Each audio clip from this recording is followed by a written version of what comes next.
نماز اچھی، حج اچھا، روزہ حج اور زکوٰۃ اچھی۔ آپ ذرا غور کریں منافقین کے بارے میں، وہ جو رسول اللہ صلی اللہ علیہ وسلم کے دور مبارک میں منافقین تھے، وہ نمازی بھی تھے، اور کیسے نمازی؟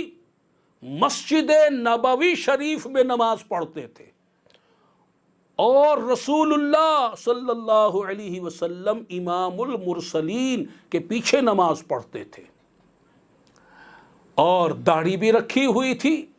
جب جہاد ہوتا تھا تو جہاد کے لیے میدان جہاد میں بھی جایا کرتے تھے، قرآن کے قاری بھی تھے، مگر اللہ تبارک و تعالی نے اعلان فرما دیا وَمَا هُمْ بِمُؤْمِنِينَ، تم نمازی ہونے کے باوجود، قاری ہونے کے باوجود، داڑھی والے ہونے کے باوجود، تم غازی ہونے کے باوجود مومن نہیں ہو۔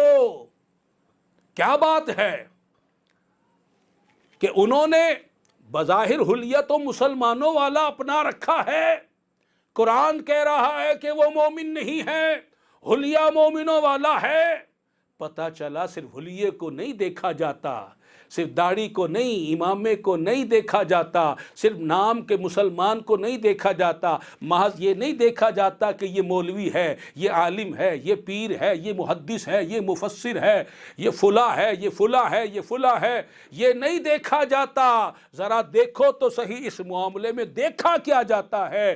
وہ نمازی بھی تھے، وہ جناب غازی بھی تھے، قاری بھی تھے، داڑھی والے بھی تھے، حلیہ بھی اسلامی تھا، باتیں بھی اسلامی کرتے تھے، نام بھی اسلامی تھا۔ قرآن نے کہہ دیا وَمَا هُمْ بِمُؤْمِنِينَ کہ تم مومن نہیں ہو۔ کیوں؟ اس لیے کہ ان کے دلوں میں محبت رسول نہیں تھی، وہ حضور کی بے ادبیاں کرتے تھے، رسول اللہ صلی اللہ علیہ وسلم میں نقص تلاش کرتے تھے، عیب تلاش کرتے تھے، وہ پیچھے مذاق اڑایا کرتے تھے۔